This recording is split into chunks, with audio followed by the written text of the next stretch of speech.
Goal చేయకూడదు. సైలెంట్గా Sunday స్కూల్కి వెళ్ళండి. హల్లెలూయా. దేవుని నామానికి మహిమ కలుగును గాక.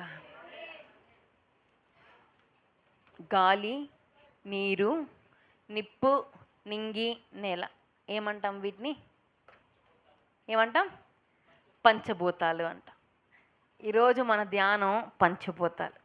ఏంటండి పంచభూతాల గురించి ధ్యానం చేస్తామా అంటే, ఆ పంచభూతాల్లో నుంచి గొప్ప మర్మం దేవుడు మనతో మాట్లాడినాడు. మనల్ని మనం సిద్ధపరచుకుందామండి. దేవుడు మనతో ఏ మాటలు అయితే మాట్లాడాలని ఆశపడుతున్నారో ఆ మాటలు మనం జాగ్రత్తగా భయం కలిగి, దేవుడు మనతో ఏం మాట్లాడుతున్నాడో, ఏ మాటలైతే దేవుడు మనకు వినిపించాలని ఆశపడుతూ ఉన్నాడు. మాట్లాడేది నేను కాదు. ఎవరు మాట్లాడేది? దేవుడే. రండి, 2వ పేతురు రాసిన పత్రిక,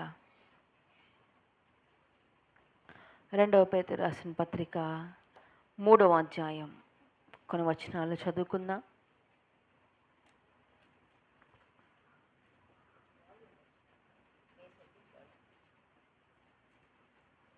2వ పేతురు పత్రిక 3వ అధ్యాయం 8లో నుంచి కొన్ని వచనాలు మనం చదువుకుందామండి. 11వ వచనం చూద్దామా?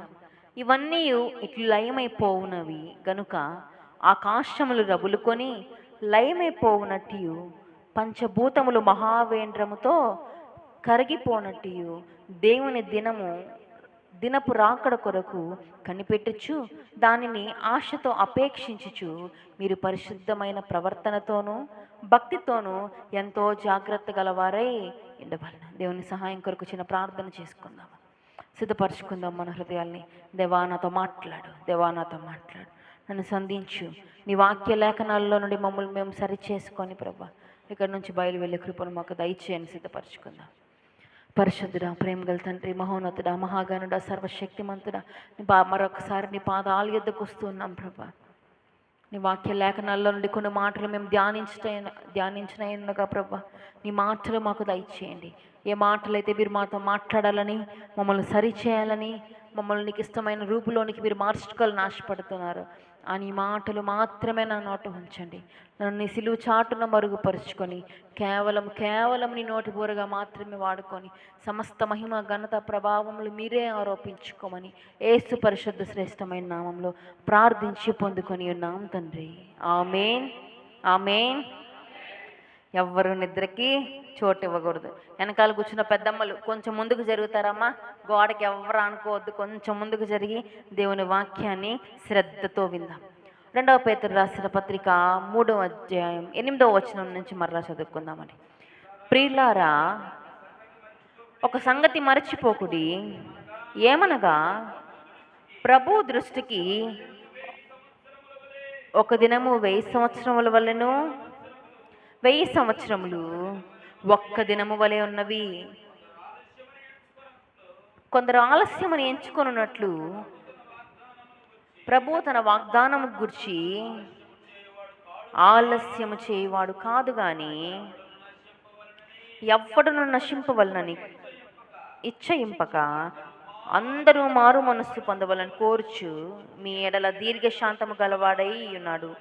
అయితే ప్రభు దినము దొంగ వచ్చినట్లు ఆ దినము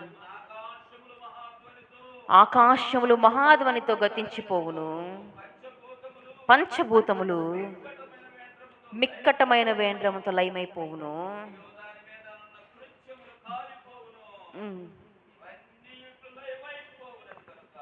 ఆకాశము రవులుకొని లయమైపోనట్టు పంచభూతములు మహావేంద్రముతో కరిగిపోనట్టు దేవుని దినము రాకడ కొరకు దానిని ఆశతో అపేక్షించుచు ప్రవర్తనతోనూ భక్తితోనూ ఎంతో జాగ్రత్త గలవారై ఉండవలెను. పంచభూతములు ఎలా లయమైపోతాయంట? మహావేంద్రముతో. పంచభూతాలు గాలి, నీరు, నిప్పు, నింగి, నేల. ఇవి లేకుండా మానవ జీవనం సాగుతుందా? గాలి లేకపోతే ఉండగలమా? ఊపిరి కావాలి కదా, మనకేం కావాలి? గాలి కావాలి. గాలి లేకుండా ఉండగలమా? నీరు తాగటానికి ఏం అవసరం మానవునికి? నీరు అవసరం. తిండి లేకుండా కొన్ని రోజులు ఉండొచ్చు, కానీ నీళ్ళు లేకపోతే ఉండలేము. ఎందుకు? డిహైడ్రేట్ అయిపోద్ది బాడీ. డిహైడ్రేట్ అయిపోయి చనిపోతారు. నిప్పు అవసరమా? వంట వండుకోవాలంటే మంట కావాలా? చలి కాచుకోవాలంటే మంట కావాలా? ఇప్పుడు ఈ దినాల్లో లైట్ వచ్చింది కానీ అప్పుడేంటండి, మంట వెలిగించుకునేవాళ్ళు, దీపం పెట్టుకునేవాళ్ళు. అవునా? కరెంట్ లేనప్పుడు ఏం పెట్టుకునేవాళ్ళు? నిప్పు అవసరమా? ఆకాశం అవసరమా? వర్షం కావాలా? ఆకాశం నుంచి వర్షం పడాలా? పంటలు పండాలా? వర్షం అవసరమా? వర్షం ఎక్కడి నుంచి రావాలి? ఆకాశం నుంచి. భూమి మనం ఉండడానికి నేల అవసరమా? ఇవన్నీ ఎలా లయమైపోతాయంట? మహావేంద్రముతో లయమైపోతాయంట. ఈ 5 పంచభూతాలు అంటున్నాం. ఈ 5 మనకి ఏం నేర్పిస్తున్నాయి ఈరోజు? ఇదే మన ఈరోజు ధ్యానం.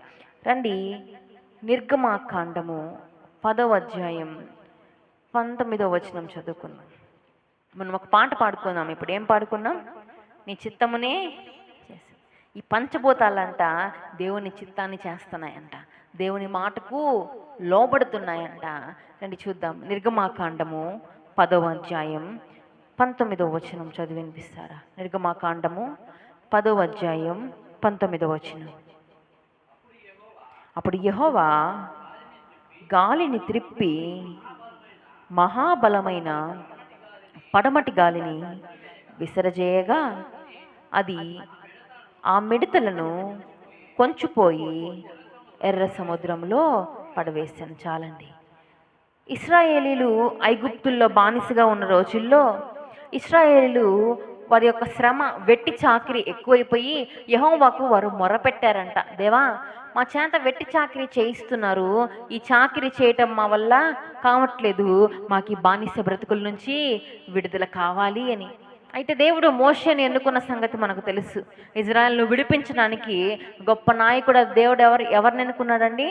మోషేని ఎన్నుకున్న సంగతి మనకు తెలుసు. మోషే అహరోనులు ఫరో దగ్గరికి వెళ్ళి, మా దేవునికి మేము అర్పించాల్సిన బలి ఉంది, మమ్మల్ని పోనివ్వు అంటే అడిగిన ప్రతిసారికి ఫరో హృదయం ఏమైపోతుందంట?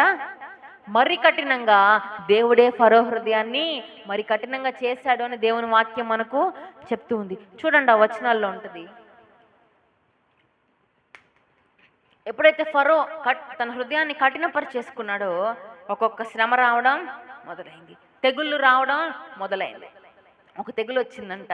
ఈ తెగులు ఏం తెగులు? మిడతల తెగులు. అయితే 14వ వచనం చదువుతారా? అదే అధ్యాయం 10వ అధ్యాయం 14వ వచనం.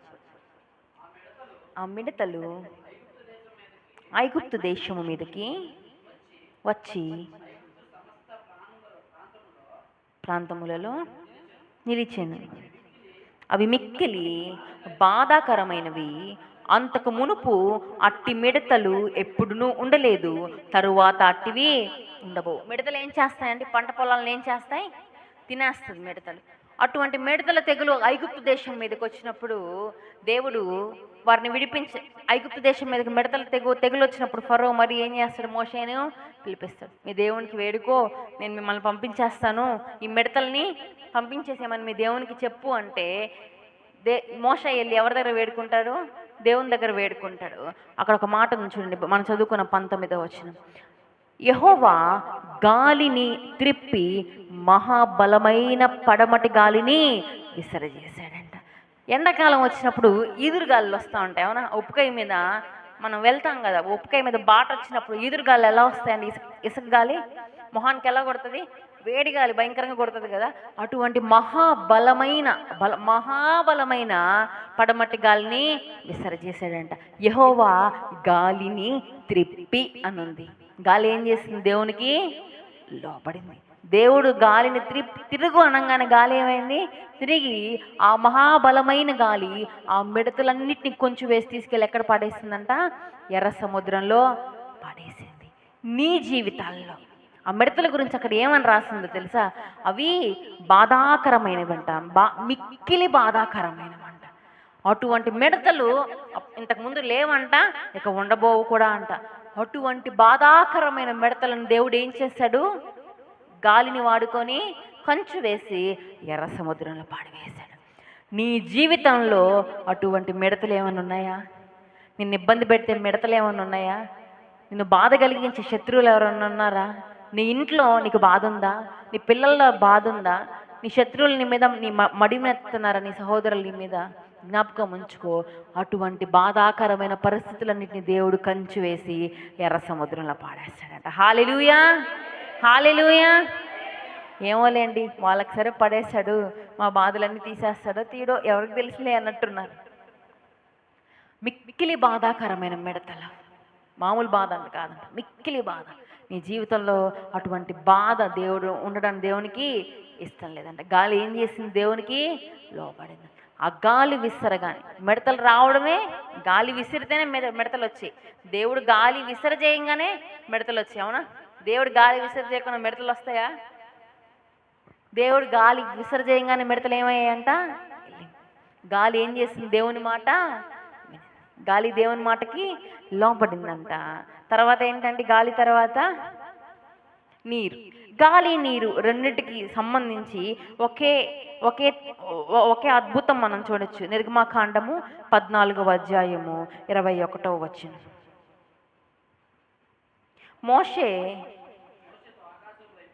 మోషే సముద్రం 21వ వచనం అండి. మోషే సముద్రము వైపు తన చేయి చాపగా యెహోవా ఆ రాత్రి అంతయు బలమైన తూర్పు గాలి చేత సముద్రమును తొలగించి దానిని ఆరిన నేలగా చేశాడు.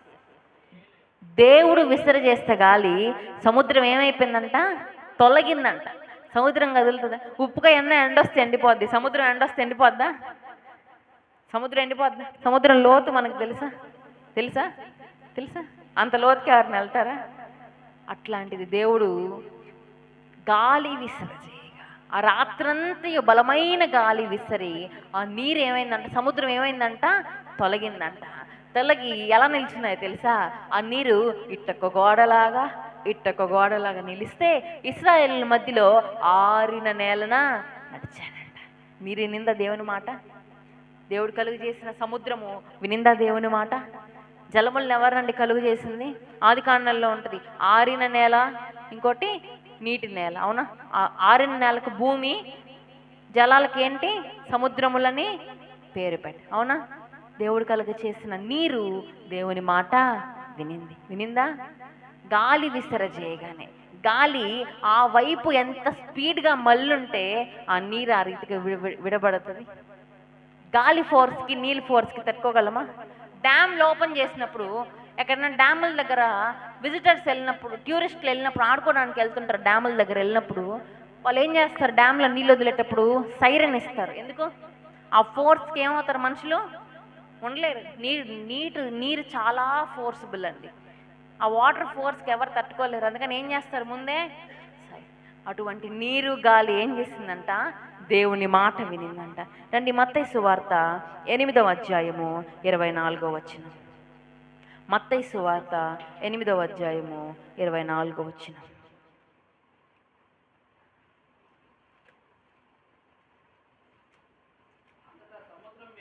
అంతటా సముద్రం మీద తుఫాను లేచినందున ఆ దోణె అలల చేత కప్పబడిను. అప్పుడు ఆయన నిద్రించుచుండగా వారు ఆయన యొద్దకు వచ్చి, ప్రభువా, నశించిపోవచ్చున్నాము, మమ్మల్ని రక్షింపమని చెప్పి ఆయనను లేపిరి. అందుకు ఆయన, అల్ప విశ్వాసులారా, ఎందుకు భయపడుచున్నారని వారితో చెప్పి లేచి గల్లియ సముద్రమును గద్దింపగా మిక్కిలి నిమ్మలమాయన. ఏం చేశాడంట? దేవుడు సముద్రాన్ని గద్దించాడంట. అలలు ఆ ఓడ మీదకి ఏం లేచాయి? వారు ప్రయాణిస్తున్న ఓడ మీదకి ఏం లేచాయండి? అలలు లేచాయంట. దేవుడు ఏం చేస్తున్నాడంట? నిద్రపోతున్నాడంట. మన జీవితంలో సమస్యలు వచ్చినప్పుడు మనం దేవుణ్ణి ప్రశ్నించేది ఇదే కదా. ఏం ప్రభువా, ఇంత కష్టంగా ఉండా నేను వెళ్తుంటే, ఇంత శ్రమ గుండా వెళ్తుంటే నీవు నిద్రపోతున్నావా? వినిపించట్లేదా నా ప్రార్థన నీకు? వినిపించట్లేదా, కనిపించట్లేదా నా బాధ నీకు అని దేవుణ్ణి ప్రశ్నించమా? ఎన్నిసార్లు ప్రశ్నించుంటాం? అవును. మన బాధలో మనకి ఏ సహాయం కానరానప్పుడు మనం దేవుణ్ణి ఏమంటాం? ఏమైపోయావు దేవా నువ్వు? దేవుడు ఏమైపోయాడు అని దేవుడు నిద్రపోతుంటే కూడా ఆ ఓడలో ఆ శిష్యులు, ప్రభువా మేము నశించిపోవచ్చున్నాము. దేవుడు అంటున్నాడు, అల్ప విశ్వాసులారా, విశ్వాసం లేదా? దేవుడు కార్యం చేస్తాడన్న నమ్మకాన్ని కోల్పోయావా? గలిలయ సముద్రాన్ని గద్దించిన దేవుడు నీ జీవితంలో అలల వంటి ఏ పరిస్థితినైనా గద్దించగలడు. మన ప్రార్థన దేవునికి మన ప్రార్థన చేయకముందే దేవుని సన్నిధికి మన విన్నపాలు వెళ్ళిపోతాయి. దేవునికి తెలీదా మనకేం కావాలో? దేవునికి తెలీదా మనకేం అవసరం ఉందో? నీవు ప్రార్థన చేయకముందే దేవుని దగ్గరికి వెళ్ళిపోతుంది. సమాధానం కోసం ఎదురు చూస్తున్నావేమో, వెయిట్ చేయి. తగిన సమయంలో నీ ప్రార్థనకు జవాబు దేవుడు దయచేస్తాడు. ఎర్ర సముద్రంలో మార్గం కలుగు చేసిన దేవుడు నీ జీవితం. నువ్వు అనుకుంటున్నావేమో, నేను వెళ్ళాలనుకుంటున్న ఈ మార్గంకు ద్వారాలు తెరబట్టలేదండి, ఈ పని చేయాలంటే అవ్వట్లేదండి, ఇలా లైఫ్లో సెటిల్ అవుదామంటే కుదరట్లేదండి, నేను ఏం చేద్దామన్నా నా పరిస్థితులన్నీ మూసుకుపోయినాయి, ఏం చేద్దామన్నా తలుపులన్నీ మూసుకుపోయినాయి. ఎర్ర సముద్రంలో మార్గం కలుగు చేసిన దేవుడు నీ కొరకు కూడా మార్గాలు కలుగు చేస్తాడు. గలిలయ సముద్రంను గద్దించగానే గాలి ఏమైపోయిందంట? నిమ్మలమైపోయిందంట. అలలు ఏమైపోయాయంట? నిమ్మలమైపోయాయంట. విశ్వాసం ఉంచుదామా? వినిందా నీరు దేవుని మాట? సముద్రం వినిందా దేవుని మాట? రండి మరొక్కటి చూద్దాం. ఆదికాండము 19వ అధ్యాయం 24, 25 వచనాలు చదువుకుందాం. ఆదికాండము 19వ అధ్యాయం 24, 25 వచనాలు. అప్పుడు యెహోవా సొదొమ మీదను గొమొర్రా మీదను యెహోవా యొద్ద నుండి గంధకమును అగ్నిని ఆకాశము నుండి కురిపించి ఆ పట్టణములను, ఆ మైదానమంతటిని, ఆ పట్టణములలో నివసించు వారిని అందరినీ, నేల మొలకలను నాశనము చేశాను. అగ్ని ఎక్కడి నుంచి వచ్చిందంట అండి? మనం వంట వండుకోవాలంటే ఏం చేయాలి? సిలిండర్ వెలిగించాలి. నిప్పు రాజేసుకోవాలంటే ఏం చేయాలి? అగ్గిపెట్టి వెలిగించాలి. ఏమీ లేదనుకోండి, రాయిని ఏం చేయాలి? ఏం వస్తున్నప్పుడు స్పార్క్ వస్తుంది. ఆకాశం నుంచి ఏం దిగొచ్చిందంట తెలుసా? అగ్ని దిగొచ్చింది. సొదొమ గొమొర్రాలో పాపము బహు భయంకరంగా ఉందంట. ఏ రీతిగా ఉంది సొదొమ గొమొర్రాలో పాపము? బహు భయంకరంగా పాపం విస్తరించిపోయి మతి లేకుండా పాపం చేస్తున్న వారిని దేవుడు నాశనం చేయాలనుకున్నాడంట. అయితే నాశనం చేయాలనుకున్న వారిలో లోతు ఉన్నాడు. ఆ దేశంలో లోతు ఏం చేస్తున్నాడు? వెళ్ళి కాపురం ఉంటా ఉన్నాడు. అబ్రహాం ఏం చేస్తాడు? దేవునికి మొరపెట్టుకుంటాడు, అయ్యా 50 మంది ఉంటే ఆ దేశాన్ని రక్షించవా? 30 మంది ఉంటే ఆ దేశాన్ని రక్షించవా? 20 మంది ఉంటే రక్షించవా? 10 మంది ఉంటే రక్షించవా అని దేవుణ్ణి గోజాడి దేవదూతలు లోతు యొద్దకు వెళ్తారు. వెళ్ళి ఏం చేస్తారు? నీ కుటుంబాన్ని నువ్వు రక్షించుకో, ఇక్కడి నుంచి పారిపో, వెనక్కి తిరిగి చూడొద్దు. దేవుని అగ్ని దిగి వచ్చిందంట ఆకాశం నుంచి. దేవుని యొద్ద నుంచి దేవుని అగ్ని దిగి వచ్చిందంట. చూడగలవా మన కళ్ళతో దేవుణ్ణి? మోషే దేవుని యొక్క మహిమను చూడాలన్నప్పుడు దేవుడు మోషేని ఎక్కడ నిల్చోబెడతాడో తెలుసా? బండ సందుల మధ్యలో నిల్చోబెడతాడు. దేవుణ్ణి చూసి మనం తాళలేం, ఆయన మహిమను చూసి మనం తట్టుకోలేం, ఆయన ప్రసన్నతను, ఆయన మహిమను చూసి మనం తట్టుకోలేమే. ఆయన ఉగ్రరూపాన్ని మనం తట్టుకోగలమా? దేవుడు ఉగ్రరూపుడై సొదొమ గొమొర్రాని నాశనం చేయాలనుకున్నాడంట. అగ్ని ఎక్కడి నుంచి దిగొచ్చింది? ఆకాశము నుంచి దిగివచ్చిందంట. ఎవరు తిరిగి చూసారండి? లోతు భార్య తిరిగి చూసింది. అయ్యో ఇల్లు వదిలేసి వచ్చేస్తున్నామే, అయ్యో అది వదిలేసి వచ్చేస్తున్నామే, ఇది వదిలేసి వచ్చేస్తున్నామే, నా చీరలన్నీ అక్కడే ఉన్నాయి, నా నగలన్నీ ఇంట్లోనే ఉన్నాయి, వదిలేసి వచ్చేస్తున్నామే అని బాధపడిందంట. విడిచిపెట్టిన రోత జీవితాన్ని మరలా తిరిగి చూడకూడదు అనే ఇది రాసి ఉంచాడేమో దేవుడు బైబిల్లో.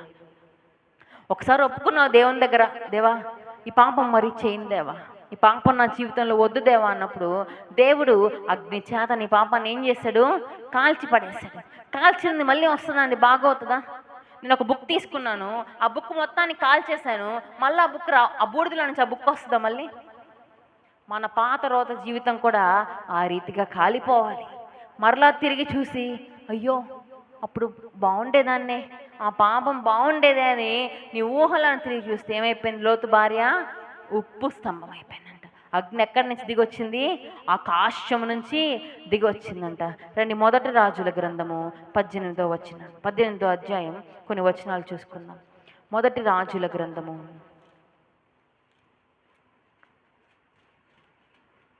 18వ వచనం. ఆహాబు రాజు ఇశ్రాయేలును పాలిస్తున్న కాలం అది. అయితే ఏలీయా చేత దేవుడు ముందుగానే ఆహాబు రాజు దేవునికి వ్యతిరేకంగా కొన్ని పనులు చేస్తూ వస్తూ ఉంటాడు. బయలుదేవతలను ప్రోత్సాహపరుస్తూ విగ్రహాలను కట్టించుకొని వాటిని పూజిస్తూ వస్తున్న కాలంలో ఏలియాను పంపి దేవుడు కరువు రాబోతుంది, 3 సంవత్సరాలు మంచి అయినను ఉండదు, వర్షం అయినను ఉండదని చెప్పి ఏలియా చేత దేవుడు చెప్పి పంపిస్తాడు. ఆ విధంగానే జరుగుతుంది. తర్వాత మరలా దేవుడు ఏలియాకు ప్రత్యక్షమై యెహోవా ఇలాగ అంటాడు, వెళ్ళి సెలవియు, ఇక్కడ నుంచి 3వ సంవత్సరం, అది 3వ సంవత్సరం, ఇది అయ్యాక ఏమొస్తుంది, మళ్ళీ వర్షాలు వస్తాయి, మళ్ళీ పంట వస్తుంది అని చెప్పి ఆ రాజు యొద్దకు వెళ్ళి చెప్పు అన్నప్పుడు ఏలియా బయలుదేరతాడు ఆహాబు రాజు యొద్దకు వర్తమానం తెలియజేయడానికి వెళ్ళేటప్పుడు ఆహాబు రాజు దగ్గర ఒక గృహ నిర్వాహకుడు ఉన్నాడంట. ఆ గృహ నిర్వాహకుని పేరు ఓబద్యా. ఏం పేరు? ఆహాబు రాజు. ఆహాబు ఎవరు? రాజు. ఆహాబు రాజు దగ్గర ఓబద్యా అన్న గృహ నిర్వాహకుడు ఉన్నాడంట. అతని గురించి రాయబడి ఉంటుంది ఆ కింద వచనాల్లో.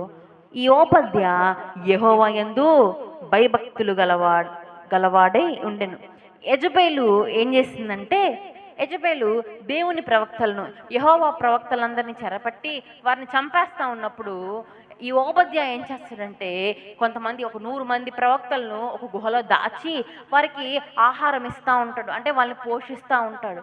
అటువంటి భయభక్తులు కలిగిన గృహ నిర్వాహకుడు దగ్గరికి ఏలియా వెళ్ళి, మీ రాజుతో నేను వచ్చానని చెప్పు, నేను మాట్లాడాలి అని. ఓబద్యా అంటాడు, వద్దు ఏలియా, ఇక్కడ ఏం చేస్తుంది యెజబేలు? దేవుని ప్రవక్తలను చంపేస్తుంది. యెహోవా నా ఏలిన వాడిని నా యొద్దకు పంపించాడు, నేను మళ్ళీ వెళ్ళి ఆయనకు చెప్పానంటే నిన్ను కూడా ఏం చేస్తారు? లేదు, పర్లేదు, నేనేం వచ్చాను, దేవుని వర్తమానం ఇవ్వడానికి వచ్చాను, నువ్వు వెళ్ళి రాజుకు చెప్పంటే రాజు ఏలియాని కలవడానికి వస్తాడంట. అక్కడ ఉంటుంది చూడండి. ఏలియాని ఇలా అంటున్నాడు, ఇశ్రాయేలు వారిని శ్రమపెట్టు వాడవు నీవే కావాయని అతనితో అనగా, కరువు వస్తుందని చెప్పెళ్ళాడు కదా, కాబట్టి ఇశ్రాయేల్ మీదకి శ్రమ తెచ్చిన వాడవు నీవే కదా అంటున్నాడు.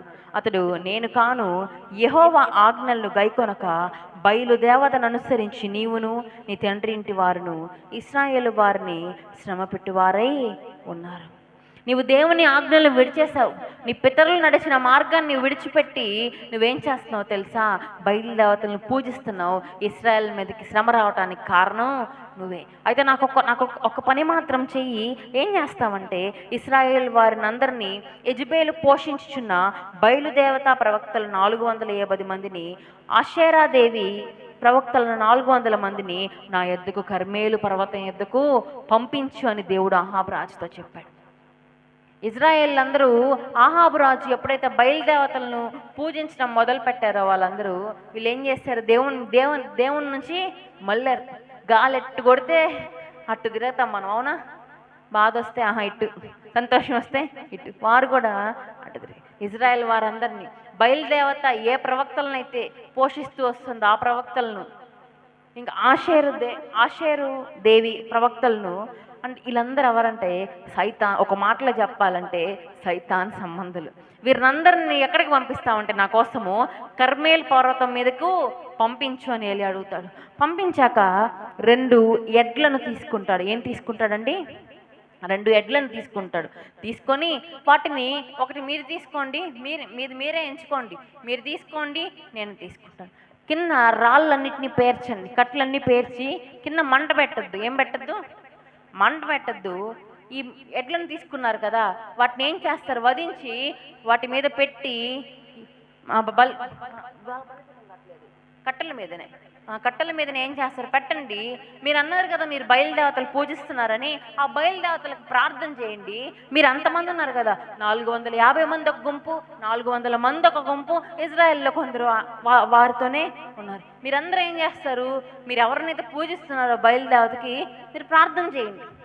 అదేం మీ దేవుడు నిజమైతే, మీరు పూజిస్తున్న దేవతలు, మీరు పూజిస్తున్న విగ్రహాలు నిజమైతే ఆ దహన బలి ఏమవ్వాలి? ఆ బలి ఏమైపోవాలి? కాలిపోవాలి అని చెప్పి ఏలియా సవాలు విసురుతాడు. ప్రార్థించారు 3 దినాలు ప్రార్థించారు. ఏడ్చుకుంటున్నారు, గగ్గోలు పెడుతున్నారు, అగ్ని దిగిరా అని. ఎక్కడ వస్తే కదా, అగ్నిని కలుగు చేసింది ఎవరు? సమస్తం ఎవరి వశంలో ఉంది? మరి నువ్వు ఎవరికో చెప్పి రా రా రా అంటే ఎలా వస్తుంది? అది కాలేదు. ఇప్పుడు ఏలియా పాడైపోయిన మందసాన్ని మరలా బాగు చేపిస్తాడంట. అతడు కింద పడద్రోయబడి ఉన్న యెహోవా బలిపీఠమును బాగు చేసి 18వ అధ్యాయం 30 వచనాల్లో ఉంటుంది చూడండి. యెహోవా బలిపీఠమును బాగు చేసి యెహోవా వాక్కు ప్రత్యక్షమై, నీ నామము ఇశ్రాయేలవునని వాగ్దానము నొందిన యాకోబు సంతతి గోత్రముల లెక్క చొప్పున 12 రాళ్లను తీసుకొని. యాకోబు కుమారులు ఎంతమంది అండి? 12 కుమారులు, 12 గోత్రకర్తలు. కాబట్టి ఎన్ని రాళ్ళు తీసుకున్నాడు? 12 రాళ్లను తీసుకున్నాడు.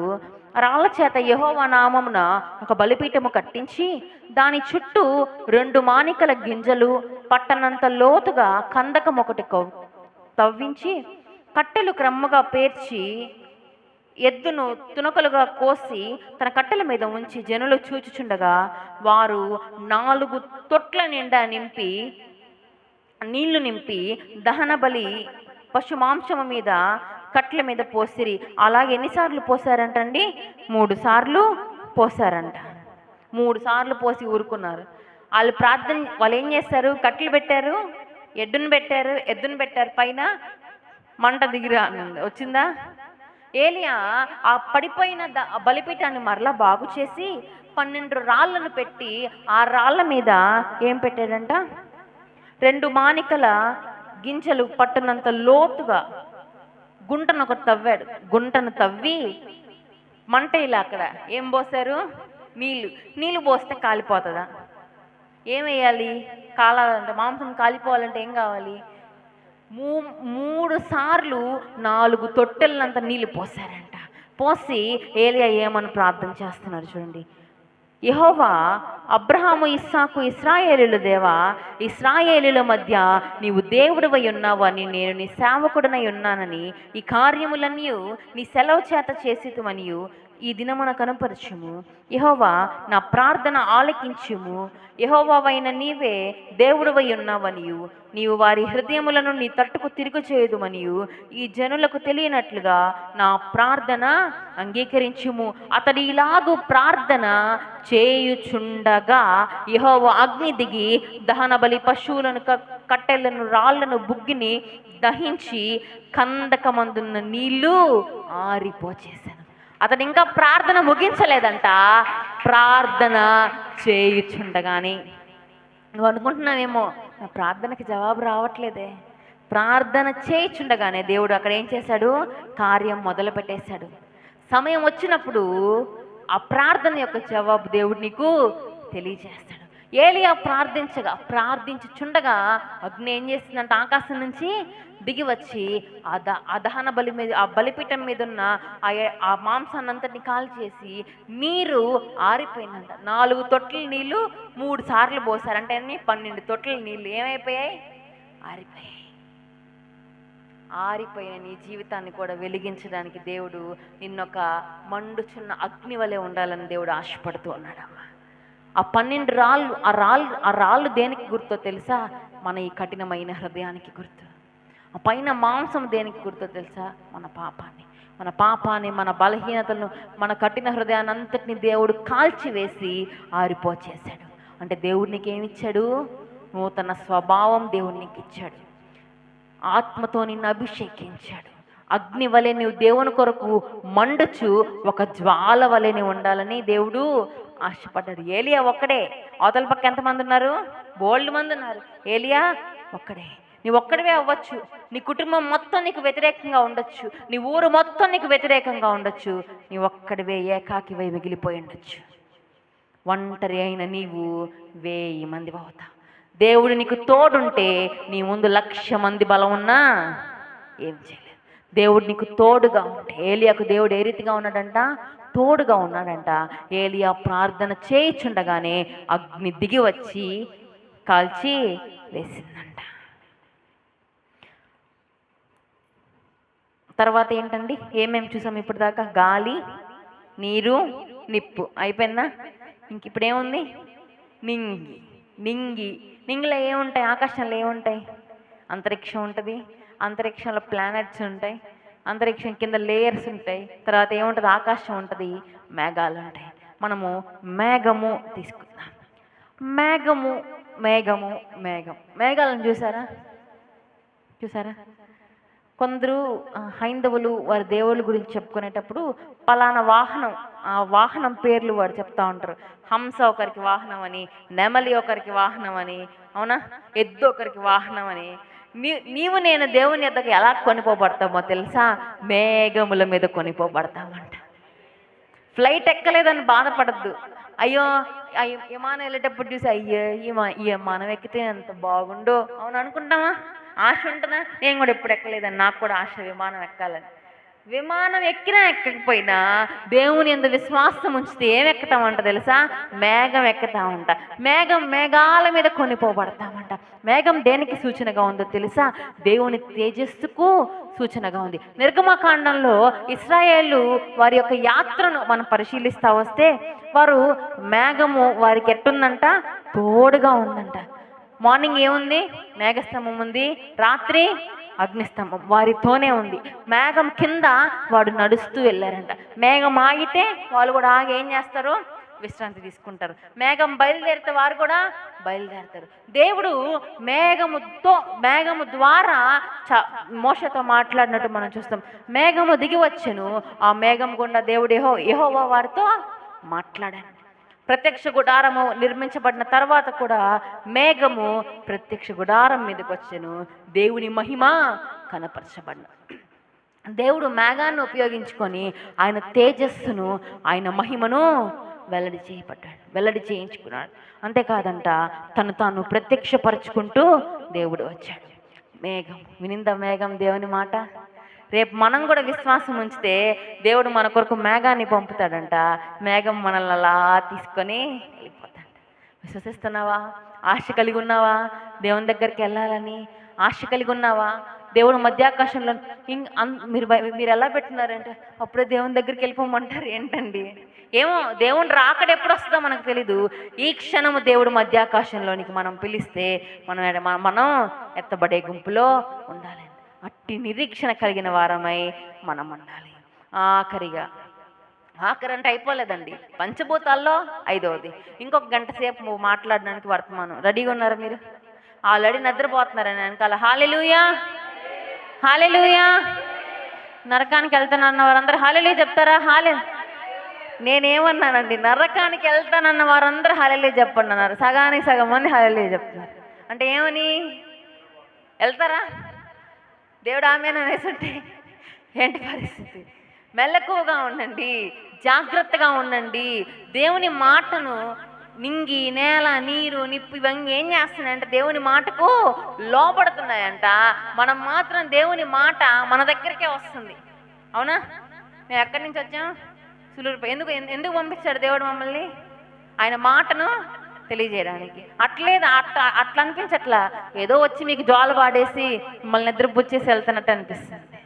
మెలకుగా ఉందామా? హల్లెలూయా. ఎన్ని చెప్పుకున్నాం ఇప్పటికీ? 4. గాలి, నీరు, నిప్పు, నింగి. ఇంకోటి ఏముంది? నేల. సంఖ్యాకాండము 16వ అధ్యాయం. సంఖ్యాకాండము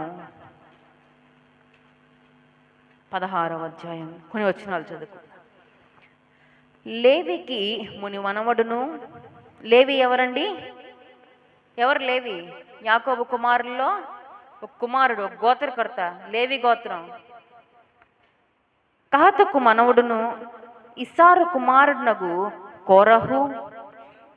రూబేనీయులలో ఏలియాబు కుమారుడైన దాతాను అబిరాములను, పెలెతు కుమారుడైన ఓనను యోచించి కోరహు, దాతాను, అబిరాము, ఓనను 4 పేర్లు. కోరహు, దాతాను, అబిరాము, ఓనను. వీరందరూ యోచించి అంటే ఆలోచించి ఇశ్రాయేలులో పేరు పొందిన సభికులను, సమాజ ప్రధానులైన 250 మందితో మోషేకు ఎదురుగా లేచాడంట. మోషే ఎవరండి? దేవుడు ఎన్నుకున్న నాయకుడు. కోరహు, దాతాను, అబిరాము, ఓనను కొంతమంది పెద్దలను తీసుకొని ఎవరికి ఎదురుగా లేచారంట? మోషేకు ఎదురుగా లేచి అహరోనుకు విరోధముగా పోగుపడి మీతో మాకిక పని లేదు, ఈ సర్వ సమాజములోని ప్రతి వాడును పరిశుద్ధుడే, యెహోవా వారి మధ్యనున్నాడు, యెహోవా సంఘము మీద మిమ్మును మీరేలా హెచ్చించుకొనుచున్నారు అనగా అక్కడ ఆగుదామండి. మోషే అహరోనులకు విరోధంగా లేచి ఇలాగ అంటున్నారంట. మోషే అహరోనులు ఎవరండి? దేవుడు ఎన్నిక చేయబడిన నాయకుడు, ప్రధాన యాజకుడు అంటున్నారు. మీతో మాకు పని లేదు, మీరు మాకు అక్కర్లేదు. ప్రతి ఒక్కడేంటంట పరిశుద్ధుడే, మేమందరం పరిశుద్ధులమే, మాకు మీతో అవసరం లేదు, మీరు మమ్మల్ని నడిపించాల్సిన అవసరం లేదు, ప్రతి ఒక్కటి మేము పరిశుద్ధులమే కాబట్టి మేము దేవునితో కలిసి నడుస్తాం, దేవుడు మాకు ఉంటట్లేదు, నువ్వు మాకు చెప్పాల్సిన అవసరం లేదని మోషే అహరోనులకు విరోధంగా తిరిగి లేచారంట. అయితే మోషే ఒక మాట అంటాడు. మోషే ఆ మాట విని సాగిలపడెను. మన ఎదుటి ఎవరిని తిరగబడి మాట్లాడితే ఏం చేస్తాం? మనం కూడా తిరిగి ఎంత ధైర్యం ఉంటే నా మీద నీ తిరగబడి మాట్లాడతావా అంట. మోషే అంట సాగిలపడెను అనుంది. అటు తర్వాత అతడు కోరహుతోనూ వాని సమాజముతోనూ ఇట్లనెను, తన వాడు ఎవడో పరిశుద్ధుడు ఎవడో రేపు యెహోవా తెలియజేసి వానిని తన సన్నిధికి రానిచ్చును, ఆయన తాను ఏర్పరచుకున్న వాని తన యొద్దకు చేర్చుకొని. రేపు నువ్వు అంటున్నావు కదా మేమందరం పరిశుద్ధులమే అని, రేపు మనం దేవుని సన్నిధికి వద్దాం. దేవుని సన్నిధికి వచ్చిన మనము దేవుడే నిర్ణయిస్తారు ఎవరు పరిశుద్ధుడో, ఎవరు తనవాడో, ఎవరు కాదో అని చెప్పి మోషే వాడితో మాట్లాడి వచ్చేస్తాడు. ఆ తర్వాత చూడండి, అప్పుడు మోషే ఏలియాబు కుమారులైన దాతాను అభిరాములను పిలువనంపించెను. వారికైనా నచ్చ చెప్దాం, దేవుని శాపం నుండి వారిని విడిపించడానికి ఏం చేద్దాం, వారినైనా నచ్చ చెప్దామని వారిని పిలువనంపిస్తే వారు రాలేదంట. నువ్వు మా మీద ప్రభుత్వం చేయడానికి నువ్వెవరవయ్యా, మాకు చెప్పటానికి నువ్వెవరవయ్యా, నువ్వు మాకు చెప్పాల్సిన అవసరం లేదు, మేమేం చేయాలో మాకు తెలుసని విరోధంగా లేచారంట. అయితే దేవుడు చెప్పాడు, భూమి ఏం చేస్తుంది, వారిని నేల విరిచి వారిని ఏం చేస్తుందంట, మింగేస్తుంది. కాబట్టి ఆ చుట్టుపక్కల ప్రాంతాల్లో వారు నివసిస్తున్న కోరహు, దాతాను, అభిరాములు లేదా వారితో కూడిన ఈ జనులందరూ ఉన్నారు కదా, మోషేకు అహరోనులకు విరోధంగా లేచిన వారితో ఎవరు ఉండద్దు, అందరూ దూరంగా రండి, రేపు ఆ కార్యం జరుగుతుంది అని దేవుడు చెప్పాడు. మోషే వాళ్ళని వెళ్ళి వార్న్ చేశాడు, దేవుడు ఈ రీతిగా చేస్తాడు, వద్దు మానుకోండి జాగ్రత్త అని. విన్నారా? వినలేదు. రండి చూద్దాం, 30వ వచనం నుంచి చూద్దాం.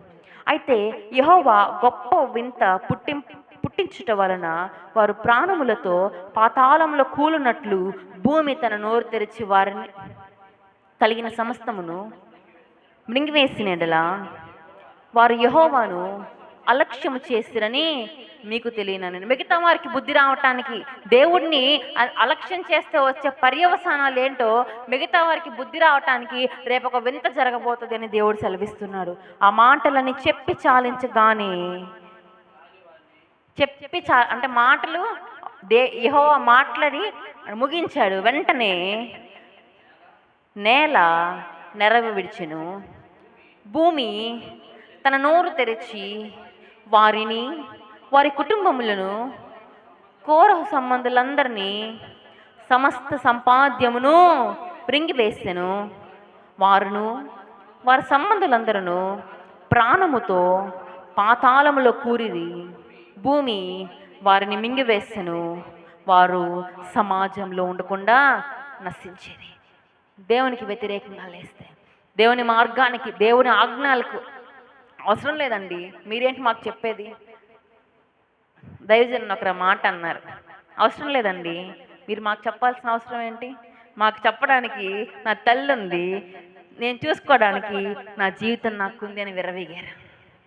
ఏమవుతుంది? దైవజనునికి, నేను దైవజనుని కూతురునని చెప్పట్లేదు, ఎవరినైనా మీ మీద నాయకులుగా ఉన్న వారికి తిరిగి వారి మీద వ్యతిరేకంగా లేయద్దు.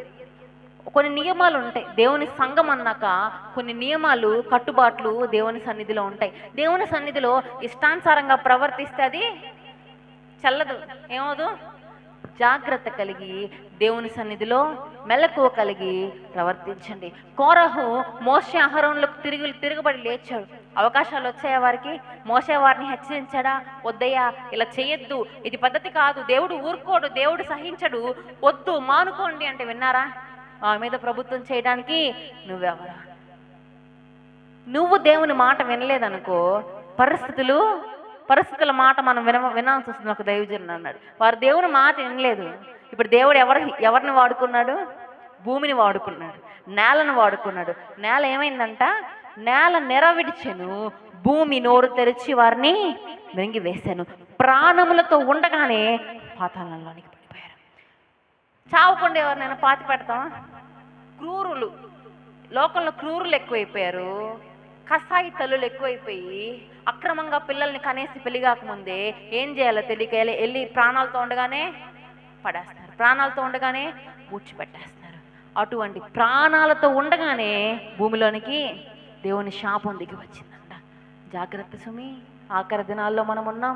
అందుకే దేవుడు హెచ్చరిస్తున్నాడు, నాకు వ్యతిరేకంగా, దేవుని ఆజ్ఞలకు వ్యతిరేకంగా ఏది చేయదు. అవకాశం ఇస్తున్నట్లే దేవుడు, చూస్తున్నా ఏమనలే, దేవుడు తన కృపనిస్తాడులే అంటే కృప కొంతవరకే. కృపను అనుగ్రహించిన దేవుడు తర్వాత ఖచ్చితంగా తీర్పులోనికి కూడా తీసుకొని వచ్చేది ఆయనే.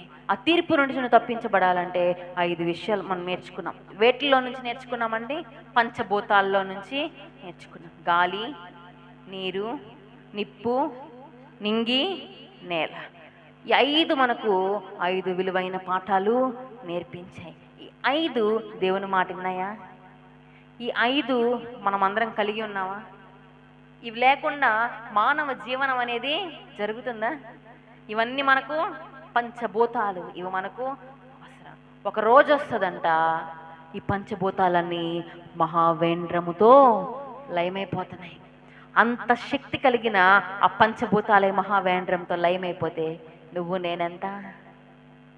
పంచభూతాలే దేవుని మాట వింటున్నప్పుడు నువ్వు నేను దేవుని మాట ఎందుకు వినలేకపోతున్నాం? నీవు నేను దేవుని చిత్తాన్ని ఎందుకు చేయలేకపోతూ ఉన్నాం? దేవునికి విరోధంగా అనేకులు లేస్తున్నారండి, నోటికి ఇష్టానుసారంగా దేవుణ్ణి దూషిస్తూ ఉన్నారు. వినరాని మాటలు, వినలేని మాటలు యేసు ప్రభువుని అంటున్నాడు. ఏం చేశాడండి ఆ చేతగానివాడు? ఆ చేతగానివాడు దేవుడా అంటున్నాడు. సిలువలో ఆయన మేకులను ఆయన తీసుకోలేకపోయాడు, చచ్చిపోయాడు. ఆయన దేవుడా? దిగి వారిని చంపితే దేవుడంట, చచ్చిపోతే చేతకానివాడంట. నీ దృష్టిలో చేతకానివాడే.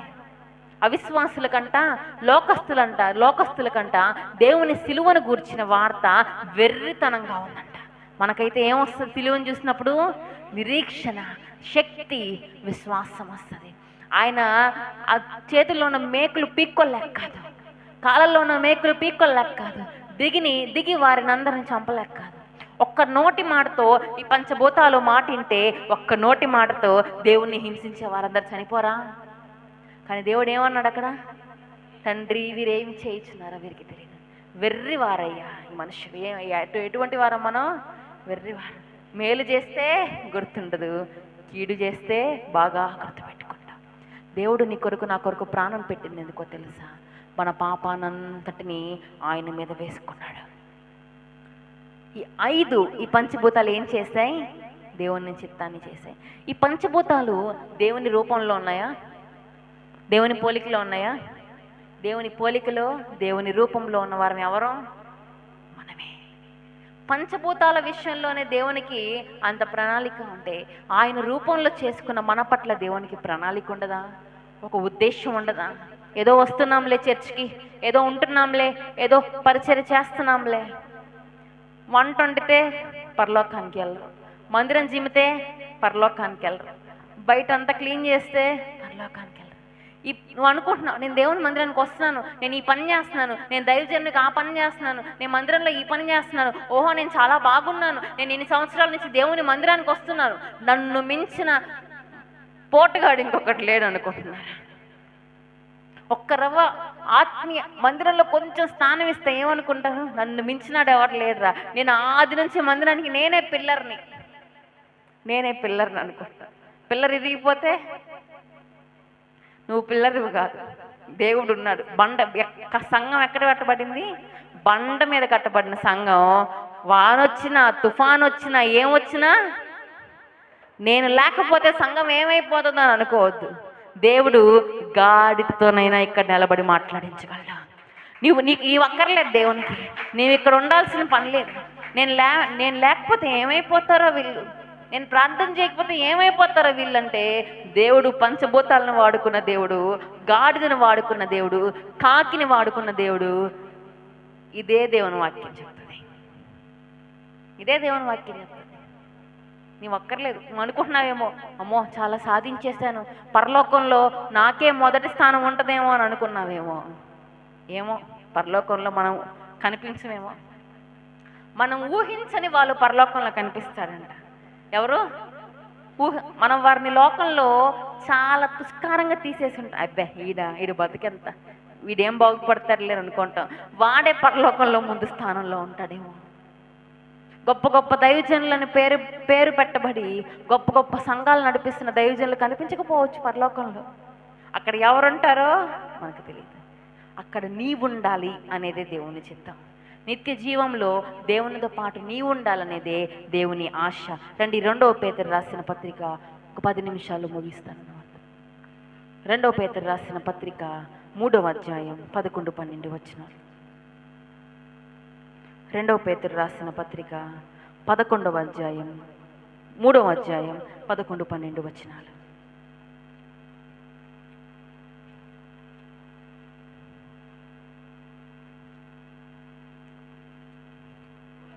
ఇవన్నీ ఇట్లు లయమైపోవును గనుక ఆకాశమును అండి. 2వ పేతురు పత్రిక చదవండి, కింద 12 తర్వాత చదవరు.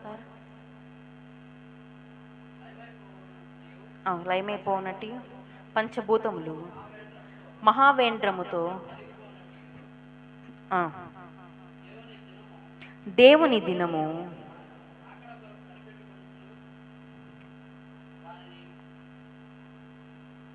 చదవండి. దేవుని దినము రాకడ కొరకు కనిపెట్టుచు దానిని ఆశతో అపేక్షించుచు మీరు పరిశుద్ధమైన ప్రవర్తన గలవారై భక్తితోనూ ఎంతో జాగ్రత్త గలవారై ఉండవలెను. ఎలా ఉండాలంట? దేవుని రాకడ గురించిన అపేక్ష, ఆశ. అపేక్ష అంటే ఏంటి? ఆశ, తృష్ణ కలిగి. మన ఇంటికి జగన్ అన్న ఫోన్ చేసి నేను వస్తున్నానమ్మా అంటే, లేదా మన సీఎం చంద్రబాబు గారు ఫోన్ చేసి నేను మీ ఇంటికమ్మ వస్తున్నానమ్మా పలాంతేది వస్తానంటే ఏం చేస్తాం? వెయిట్ చేస్తాం, అవునా? ఆశతో ఉంటాం, ఎప్పుడు వస్తాడో, ఏం చేసి పెట్టాలో, ఏమి ఇవ్వాలో, అవునా? దేవుడు 2వ రాకడ కొరకు నీవు అంతకంటే. చంద్రబాబు వస్తే ఏం చేస్తామండి? ఇల్లు క్లీన్ చేసుకుంటాం, మహా అయితే మంచి ఐటమ్స్ చేసి పట్టాలని చూస్తాం. కానీ దేవుడు దిగి వచ్చినప్పుడు నీవు ఆశతో అపేక్ష కలిగి ఏ రీతిగా సిద్ధపడి ఉండాలంట తెలుసా? పరిశుద్ధతతోనూ భక్తితోనూ జాగ్రత్త కలిగి సిద్ధపడి ఉండు. దేవుడు వస్తున్నాడు, నేను చక్కగా కనిపించాలి దేవునికని పట్టు వస్త్రాలు ధరించుకొని బంగారు నగలు పెట్టుకొని ఆ రాత్రి పడుకున్నావు అనుకోండి, ఒకవేళ చనిపోతే అవన్నీ నువ్వు పట్టుకెళ్తావు దేవుని దగ్గరికి. అవన్నీ నువ్వు ధరించుకొని చనిపోవడం వల్ల దేవునికి నువ్వు అందంగా కనిపిస్తావా? మనుష్యులు ఏం చూస్తాడంట? బాహ్య సౌందర్యాన్ని చూస్తాడంట. దేవుడు అంతరంగాన్ని చూసేవాడు. లాజరు అందంగా ఉన్నాడా? ఆ దరిద్రుడైన లాజరు అందంగా ఉన్నాడా? ఎలా ఉన్నాడు? చినిగిపోయిన బట్టలు, కురుపులతో కురిపి చీముగారుతూ గీరుకుంటా ఉంటే చూడడానికి ఇష్టపడతామా అండి? ఆ ధనవంతుడు అనుకుంటాడా ఈ లాజరు పరలోకంలో ఉంటాడని? ఆడేందులే దరిద్రుడు, వాడు బతికెంత, ఆఫ్టర్ ఆల్ చచ్చిపోతాడు. నేను ఎక్కడుంటాను? పరలోకంలో ఉంటాను అనుకున్నాడు. ఏమైపోయింది? సీన్ తారుమారైపోయింది. దరిద్రుడైన లాజరు ఎక్కడున్నాడు? అబ్రహాం రొమ్మున ఆనుకొని ఉన్నాడంట. అన్ని బాగుంది, నాకు ధనం ఉంది, నాకు అది ఉంది, ఇది ఉంది, నేను అంత గొప్ప, ఇంత గొప్ప, నేను మందిరంలో నా ప్లేస్ ఇది, నా ప్లేస్ అది అనుకుంటున్నవారేమో అడ్రస్ లేరు. దేవునికి కావాల్సింది నువ్వు చేసే పనులు కాదంట. నీ హృదయం ఎలా ఉండాలంట? పరిశుద్ధత. కొంతమంది పనులు నిజం అండి, కొంతమంది పనులు చేస్తారు. ఓహో ఈ పని దైవజనుడు అక్కడ లేనప్పుడు పని చేయరు, దైవజనుడు ఉన్నప్పుడు ఏం చేస్తారు? ఆయన చూడాలని వెళ్ళి ఆయన మూతిలో మూతి పెట్టి చిమ్ముతుంటారు. నేను చాలా సంఘాల్లో మన మందిరంలో ఎవరట్టు చేయరులేండి. ఉన్నారా అలా ఎవరన్నా? ఎవరు లేరు. దైవజనుడు రాకముందే సమస్తము కంప్లీట్ చేసి రెడీ చేసి పెట్టేస్తారు. కొన్ని సంఘాల్లో నటన నటన వేషధారితనం ఎక్కువైపోయింది. మాకు ఒక టీచర్ ఉండేవాడు, సోషల్ టీచర్, పేరు నేను మెన్షన్ చేయను, సోషల్ టీచర్. ఆయనకి సబ్జెక్ట్ తెలియదు పాపం. సబ్జెక్ట్ అంటే ఆ లెసన్స్ ఏం చెప్పాలో ఆయనకు తెలియదు. తెలుగు ఇంగ్లీష్ రాదు, మాది English medium school, convent school. ఆయనకి ఏం రాదు, ఇంగ్లీష్ రాదు, ఆయనకి తెలుగు వచ్చు. ఏం చేస్తాడండి అప్పుడు దాకా పాపం తెలుగులో ఆయనకు వచ్చింది, తెలుగులో బాగానే చెప్తాడండి. ప్రిన్సిపల్ రౌండ్స్కి వచ్చిన, ఫాదర్ రౌండ్కి వచ్చిన ఆయన పాపం ఇంగ్లీష్ రాదు. ఇప్పుడు యాక్ట్ చేస్తాడు, అంటుంటాడు. మాకేమో అరే ఇప్పుడు దాకా ఏం చెప్పింది ఇది కాదు కదా, దానికి దీనికి ఏముండదు సంబంధం. అక్కడ ఏమైపోయింది, వేషధారణ. ఎన్ని రోజులు సాగిద్ది? కొన్ని రోజులకి బయటపడిపోదా? నీ జీవితం బయటపడిపోదా? నువ్వు అనుకుంటున్నావేమో నేను బాగానే ఉన్నాను, బయటికి చూడటానికి తెల్ల వస్త్రాలు వేసుకున్నాను, నేను చాలా బాగున్నాను, నేను చాలా భక్తిగా ఉన్నానని. దేవుడు నీ అంతరంగాన్ని పరిశోధిస్తున్నాడంట. అంతరంగాన్ని పరిశోధించి నువ్వు పరిశుద్ధత కలిగి ఉంటే, భక్తి కలిగి జాగ్రత్తతో అపేక్షించు దేవుని రాకడ కొరకు ఎదురు చూసి నువ్వు ఎక్కడుంటావో తెలుసా? నిత్య జీవంలో ఉంటావంట. దేవుడు మన నుంచి కొన్ని విషయాలు మాత్రం ఆశిస్తున్నాడు, ఒక 3 విషయాలు. రండి, మొదటి తిమోతి రాసిన పత్రిక 6వ అధ్యాయం 14వ వచనం. పౌలు తిమోతితో చెప్తూ రాస్తున్నాడు, ఈ రీతిగా నీ జీవితాన్ని నువ్వు కట్టుకో తిమోతి అంటూ కొన్ని మాటలు చెప్తున్నాడు. ఆ మాటల్లో నుంచి రండి, మొదటి తిమోతి రాసిన పత్రిక 6వ అధ్యాయం 14వ వచనం. మన ప్రభువైన యేసుక్రీస్తు ప్రత్యక్షమగు వరకు నీవు నిష్కలంకముగాను అనింద్యముగాను ఈ ఆజ్ఞను గైకొనవలనని నీకు ఆజ్ఞాపించున్నాను. ఫిలిప్పీలకు రాసిన పత్రిక 2వ అధ్యాయం 14వ వచనం. ఫిలిప్పీలకు రాసిన పత్రిక 2వ అధ్యాయం 14వ వచనం. మీరు మూర్ఖమైన వక్రజనము మధ్య నిరపరాధులను నిష్కలంకులను అనింద్యులనైన దేవుని కుమారులగునట్లు సనుగులను సంశయములను మాని సమస్త కార్యములను చేయడి. మూడు మాటలు ఇక్కడ ఉన్నాయండి. నిష్కలంకులు, అనింద్యులు, నిరపరాధులు. చెప్తారా ఈ మాట నాతో? నిష్కలంకులు. అందరు చెప్పాలి. నిష్కలంకులు, అనింద్యులు, నిరపరాధులు. ఈ 3 క్యారెక్టర్స్ మనం కలిగి ఉండాలంట. నిష్కలంకత్వం, కలంకం లేని జీవితం. నేను ఆ దైవజనుడు భలే ఉదాహరణ చెప్పాడండి ఈ మాటకు. ఇద్దరు దైవజనులు లేదా ప్రభాకర్ అంకులు, వివేకన్న ఏం బట్టలు వేసుకున్నారు? తెల్ల బట్టలు వేసుకున్నారు. ఎదురుగా బురదలో మునిగొచ్చిన ఒక బర్రె ఎదురు వస్తుందంట. వీరిద్దరు ఏం చేస్తారండి? మీ ఇద్దరు పక్కెళ్తారు, అవునా? అదే తెల్ల చొక్కా వేసుకున్న తాగుబోతొకడు ఆ బర్రె ఎదురుగా వస్తున్నాడు. ఆడేం చేస్తాడు? వెళ్ళి దాని కొమ్ములు పెట్టుకొని ఏమైనా ఎదురు వస్తున్నామని చెప్పి దాని బురదనంతా ఏం చేస్తాడు? మీద అంటించుకుంటాడు. మన జీవితం ఆ రీతిగా ఉండటానికి వీలేదు. పాపం నుంచి పారిపో. ఏం చేయాలి? ఆ బర్రె ఎదురుగా వస్తున్నప్పుడు ఆ బురదలో మునిగిన బర్రె ఎదురు ఏం చేశారు? వీరిద్దరూ పక్కకు కలిగారు. పర్లేదు రామ్మ నామ్మ మీద పడమ్మ అన్నారా? పక్కకి వెళ్ళిపోయారు. పక్కకి వెళ్ళాక ఆ బర్రె వాళ్ళ మీదకి వచ్చిందా? దాని దారిలో అది వెళ్తుంది. ఆ దైవజనుడు ఇలా అంటాడు, పాపము మనమే ఇష్టపడి మన జీవితంలోనికి తెచ్చుకుంటామంట. ఇష్టం లేకుండా పాపమైనా చేస్తారా? ఇష్టం లేకుండా, ఇష్టం లేదండి కానీ సాతాను ఇచ్చేది సిగరెట్ అందుకని తాగుతా. ఎవరన్నా అంటారు అలాగా?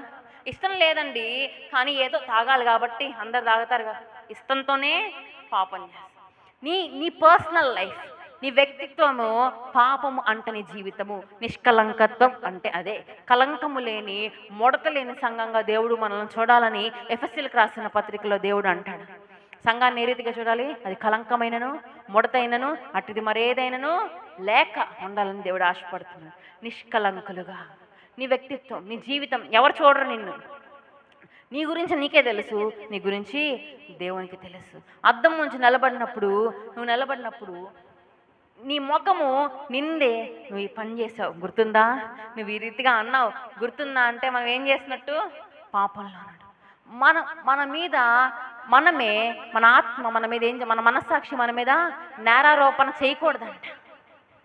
అటువంటి పరిపూర్ణతలోనికి రావాలి. అండ్ ఫిలిప్పీలకు రాసిన పత్రిక 4వ అధ్యాయం 8వ వచనం. ఫిలిప్పీలకు రాసిన పత్రిక 4వ అధ్యాయం 8వ వచనం.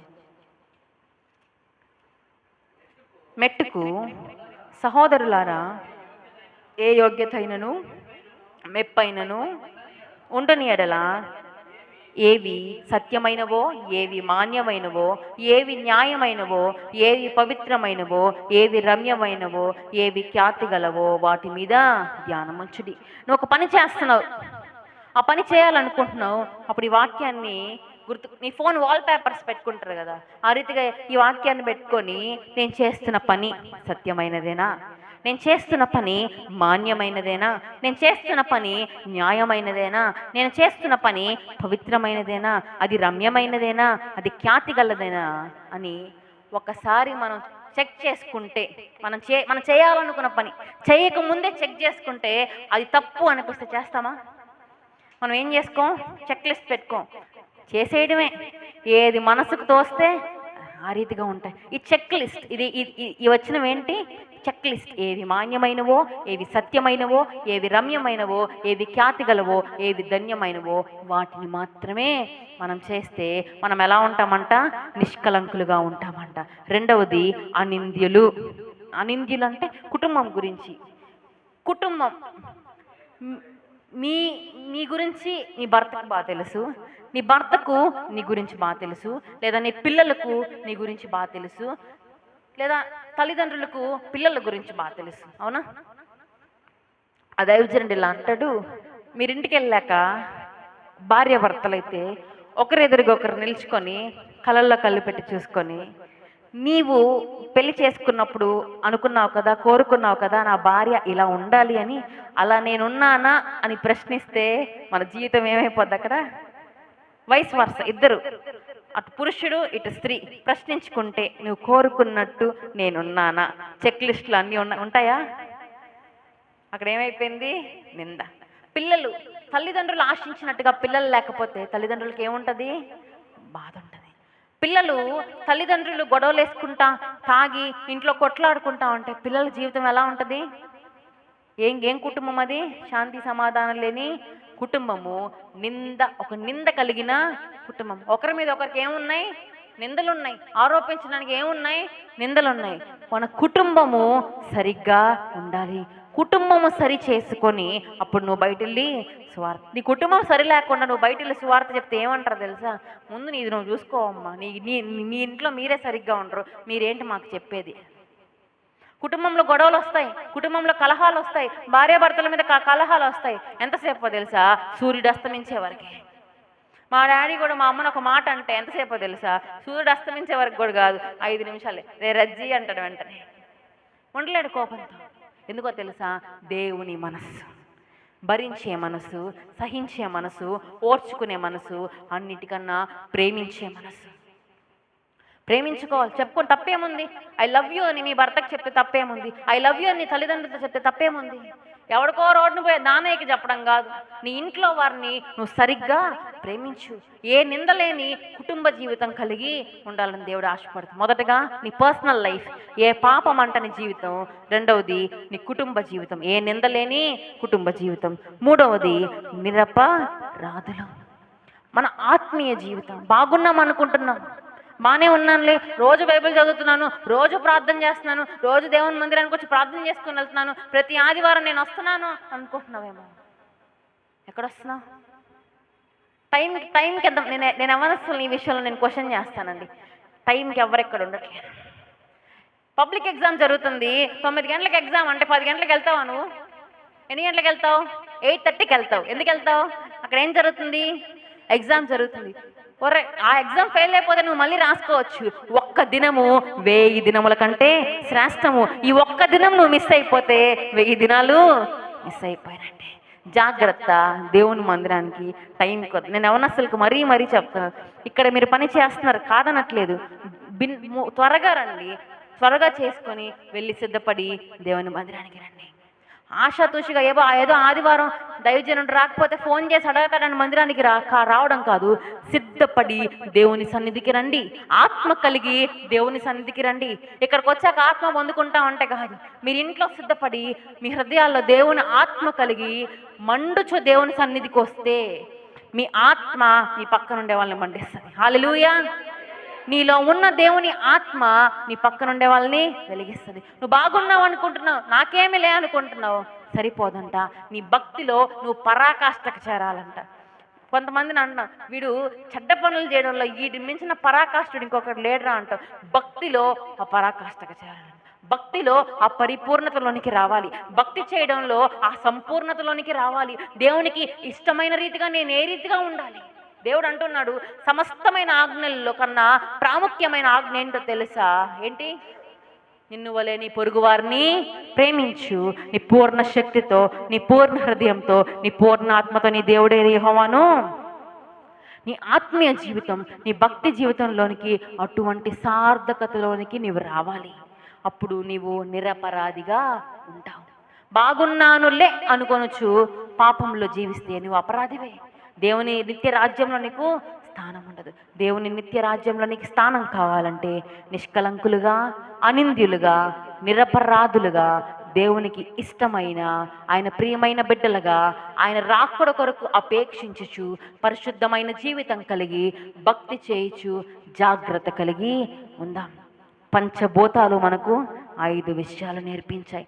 పంచభూతాలే దేవుని మాటకు లోబడుతుంటే, పంచభూతాలే దేవుని చిత్తానికి లోబడుతుంటే, పంచభూతాలను వాడుకొని గొప్ప కార్యాలు చేసే దేవుడు నిన్ను వాడుకొని కూడా గొప్ప కార్యాలు చేయగలడు. నీ ద్వారా గొప్ప కార్యాలు జరగాలంటే, నీ ద్వారా ఆశ్చర్య కార్యాలు జరగాలంటే రా దేవుని యొద్దకు రా. దేవా, నేను నిష్కలంకురాలుగా ఉండాలి, నిష్కలంకుడుగా ఉండాలి. నేను అనింద్యులు, నా కుటుంబం ఎలా ఉండాలంటే నిందలేని కుటుంబంగా నేను ఉండాలి. నా జీవితము అపరాధ భావంతో ఉండకూడదు, నిరపరాధిగా నేను జీవించాలి. నీవు మధ్యాకాశంలోనికి వచ్చినప్పుడు మేఘముల మీద నేను కొనిపోబడాలి. అట్టి తీర్మానం తీసుకున్న వారమై దేవుని సన్నిధిలో మోకాళ్ళు వేద్దామా? అవును ప్రభా, పంచభూతాలు ఏ రీతిగా నీకు లోబడ్డాయో, నీ మాటకు లోబడ్డాయో, నీ చిత్తాన్ని అనుసరించి చేశాయో, ఆ రీతిగా మేము కూడా ప్రభా నీ చిత్తానికి లోబడిన వారమై, నీ మాటకు లోబడిన వారమై ప్రభా మా భక్తి జీవితంలో ప్రభా మరొక్క మెట్టు పైకి ఎదగాలని మేము ఆశపడుతున్నావు. దేవా, నీకు స్తోత్రాలు. పరిపూర్ణతలోనికి రావాలని, పరిశుద్ధమైన జీవితం మేము జీవించాలని మా కొరకు నువ్వు కలిగిన ప్రణాళికకై నీకు స్తోత్రాలు. అవునయ్యా, ఇన్ని రోజులు బాగానే ఉన్నాంలే అనుకుంటున్నాము. మా జీవితం మాకు అర్థమైంది. ఎంత ఘోరమైన స్థితిలో మేమున్నామో, ఎంత నీకు దూరంగా మేమున్నామో అటువంటి జీవితం మాకొద్దయ్యా. నీ నిత్య రాజ్యంలో ఉండాలని నీవు ఆశపడుతున్నావు తండ్రి. నీ నిత్య రాజ్యంలో మేము కూడా ఉండాలని ఆశపడుతున్నావు దేవా. అదే నీ చిత్తమై ఉంది దేవా. నీకు స్తోత్రాలు, స్తోత్రాలు. మమ్మల్ని క్షమించు నాయనా, మమ్మల్ని కడుగు ప్రభా. బాగున్నాంలే అని అనుకుంటున్నాం కానీ మేము చెడిపోయి ఉన్నాం. మమ్మల్ని క్షమించు, మమ్మల్ని కడుగు, మమ్మల్ని పరిపూర్ణతలోనికి తీసుకొని రా ప్రభా. దినదినము నీలో ఎదుగుచు, దినదినము భక్తిని సార్థకత చేయించు. భక్తిలో మరొక్క మెట్టు ఎదుగుచు ప్రభా. నిన్ను చేరే అంతటి భక్తి, నిన్ను చేరే అంతటి పరిశుద్ధత మాకు దయచేయి. నేను పరిశుద్ధులను కనుక మీరు కూడా పరిశుద్ధులై ఉండాలని ఆశపడుతున్నావు. నీ పరిశుద్ధతలోనికి, నీ పరిపూర్ణతలోనికి మేము రావాలి ప్రభా. ఇదిగో మా కొరకు నువ్వు కార్చిన కలువరి రక్తం ప్రభా వృధాగా పోవటానికి వీల్లేదు ప్రభా. నాయనా, నీ పాదాలు ఎద్దకు వస్తున్నాం తండ్రి, నీ పాదాలు పట్టుకొని గోచాడుతున్నాం ప్రభా. నీ చిత్తమునే చేస్తామయ్యా, నీ మాటనే మేము లోబడతామయ్యా. మాకు సహాయం చేయి. మా వల్ల అయితే కాదు కానీ ప్రభా, నీవే మాకు సహాయం చేయి, నీవే మాకు తోడుగా ఉండు. గాలి, నీరు, అగ్నియు నీ అద్భుత మాటకు లోబడుచూనే ఉన్నవి అన్ని వేళలా.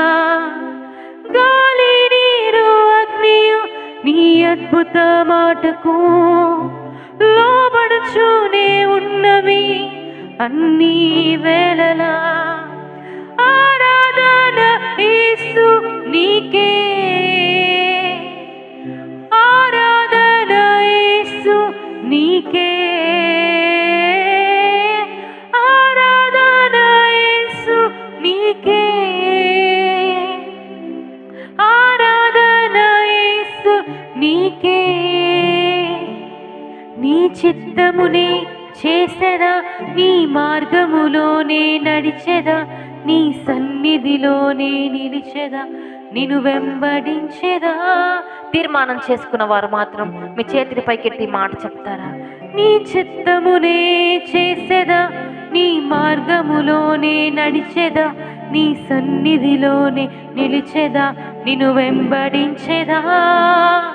ఆరాధన యేసు నీకే, ఆరాధన యేసు నీకే, ఆరాధన యేసు నీకే, ఆరాధన యేసు నీకే. పరిశుద్ధుడా, ప్రేమగల తండ్రి, మహోన్నతుడా, మహాగణుడ, సర్వశక్తిమంతుడా, గొప్ప దేవ, నీకు వేలాది వదనాలు, స్తుతులు, స్తోత్రాలు చెల్లిస్తున్నామయ్యా.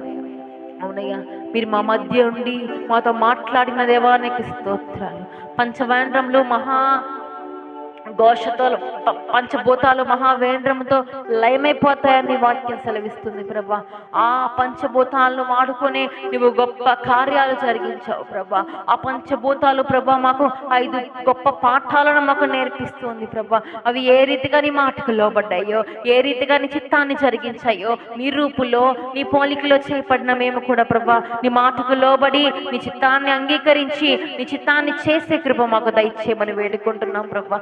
నిత్య జీవంలో ప్రభా మేము ఉండాలని ఆశపడుతున్నావు. అదే నిశ్చితమైంది ప్రభా. నిష్కలంకులుగా, నిరపరాధులుగా, అనంతులుగా ప్రభా నీ సన్నిధిలో మేము కనబడే కృపను మాకు దయచేయండి. ఇంకా ఏ బలహీనతలు, ఇంకా ఏ పాపములు మాకు అడ్డుగా ఉన్నాయో ప్రభా, మా వలనైతే కాదు కానీ ప్రభా మీరే మీ సహాయాన్ని మాకు అనుగ్రహించి ప్రభా వాటి నుంచి విడుదల పొందిన వారమై నీ భక్తి జీవితంలో ప్రభా నేను భక్తి చేసే విషయంలో నాయన ఎంతో రెట్టింపు భక్తి ప్రభా, ఎంతో ఆశతో నిన్ను భక్తి చేయటానికి అపేక్షించుచు నీవు 2వ రాకడలో రాబోతున్నావు. ఆ నీ రాకడ కొరకు అపేక్షించుచు పరిశుద్ధమైన జీవితం కలిగి భక్తి చేయొచ్చు ప్రభా.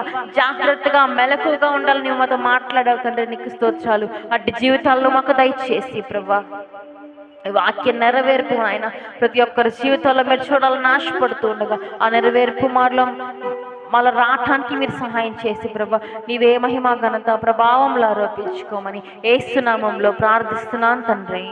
ఆమేన్.